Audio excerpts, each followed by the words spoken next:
I knew at 10, decided at about 10 years old that I wanted to be a nurse. I was discovered when I was 6 weeks old that I was blind in my left eye. They called in a ophthalmologist from Winston-Salem, Dr. Holt. It was him taking care of me and doing that for my family, and the way the nurses took care of me when I was in the hospital that made me want to be a nurse. I felt like God was calling me into ministry of some kind. Ended up on the OBGYN unit.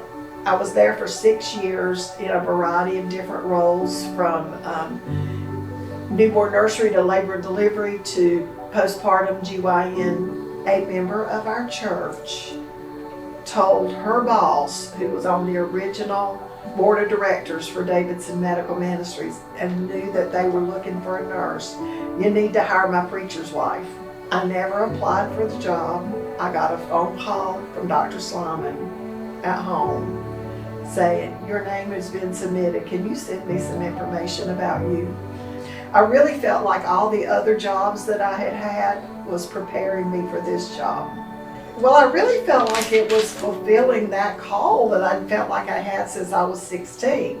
When I came to Lexington for the first time and Dr. Sloman took me to see the building that was under construction, and I felt like God saying, "This is why I put you on earth." It was growing over, the first couple of years that we were there. When we opened our doors at 6 o'clock, there was a lobby full of people, and they never stopped coming. And then about a month later, we were able to open our dental clinic as well. So we did basic dental, mostly fillings and extractions.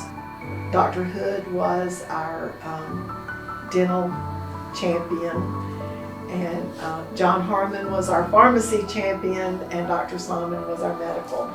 So those three guys were key roles in making sure that the clinic, got off the ground and did what it was supposed to do.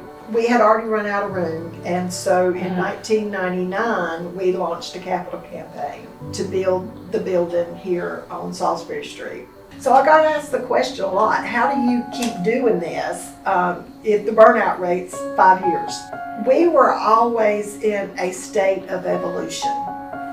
Davidson Medical Ministries has never stopped changing.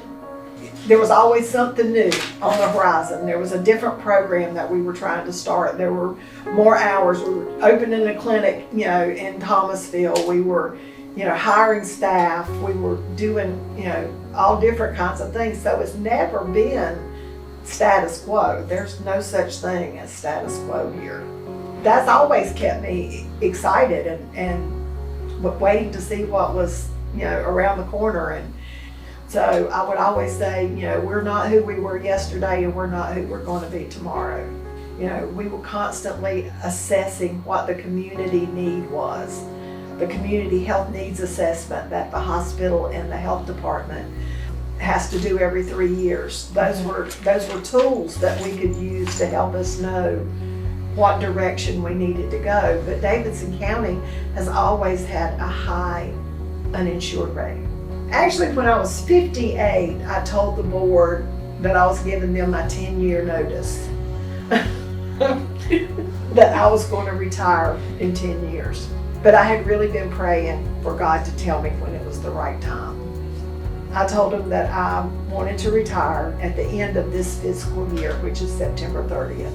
That I would still be here as they're calling it an advisor.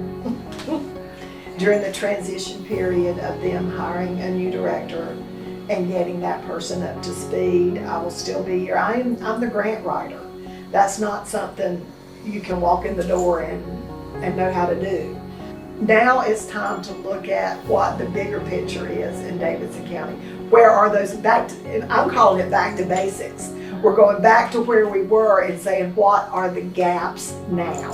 It's looking at where the needs are and how Davidson Medical Ministries can better serve those needs. We don't want patients walking out of here that have diabetes and heart disease and high blood pressure and seizure disorders and thyroid disorders and things that will kill you if you don't have your medicine.